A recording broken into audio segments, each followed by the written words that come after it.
Hi, my name is Mackenzie Wilk, and I graduated from Flagler College in 2016 with a degree in elementary education with endorsements in ESOL and reading.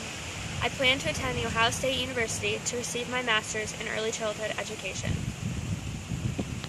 Growing up, I always participated in sports, especially with my 3 older brothers always pushing me to go further. My passion was not always in the athletic realm. It was not until my father introduced me to yoga that I really started to find myself. I had no idea the impact it would have on me or my life. After a couple years of casual practicing, I decided to get it certified as an instructor. Yoga still remains a huge part of my life, and it has taught me patience and appreciation for the world around me. The discipline I learned during the 6 months training in 2012 is something I will never forget and always look back on to reorient myself. I started my teaching career by instructing the kids' yoga classes, and in those hour and 15 minutes, I had some of the most fun and best memories. In that little yoga classroom is where I understood the amount that I have to learn from children. My love and fascination for children's education was not always so prominent with me. In my younger years, I strongly disliked school and often played hooky. I spent the majority of my educational life just floating along the public school system. This made my experience a lot harder due to my need to have a different type of learning environment. Late in my freshman year, I was diagnosed with ADD and ADHD, learning differences that to most seem petty and meaningless. I struggled with my grades, even with the extra help the school was required to give me after receiving my IEP. It was not until halfway through my sophomore year of high school that I really started to enjoy what I was learning. I was taken out of public school and placed in a very small private school called Lawrence. Lawrence is a school for kids with learning differences.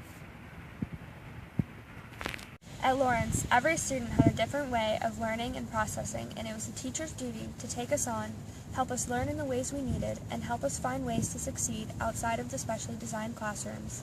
I owe the majority of my newfound love and interest for education and teaching to one of my high school teachers, Mrs. Holtz.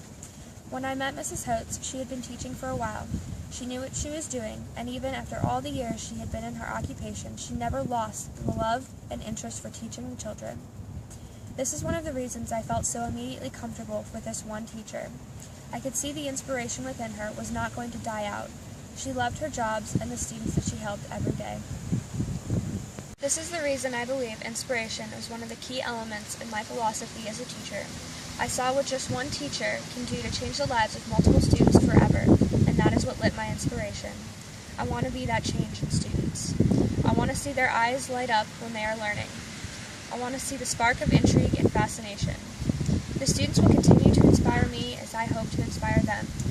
I personally know what it is like to go from hating school for everything that it stands for, to waking up in the morning excited to see what I will learn that day. Being creative is something I never thought I would see myself as. I saw creativity as an artistic attribute, and that I never knew I had before college. After designing my lesson and unit plans, I have never had more ideas come pouring into my head, and that is when I found my creative side.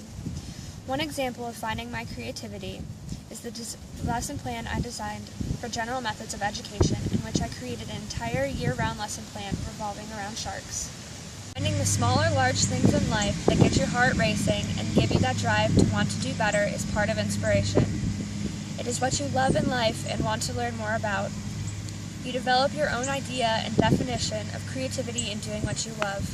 My philosophy as a teacher is to inspire students to find what makes their hearts beat faster in life. I want to help them find their creativity in whatever shape or form it may be. I want my students to know the endless possibilities the world holds for them, regardless of what society may label them. Being ADD or ADHD or dyslexic is not who you are. It is simply one more characteristic that makes you more unique as an individual. Creativity and inspiration are the 2 ideals that drive me to do what I do. Being inspired is something that finds you or you find it, and it's life-changing, and in the moment that it hits you is the moment you will never forget.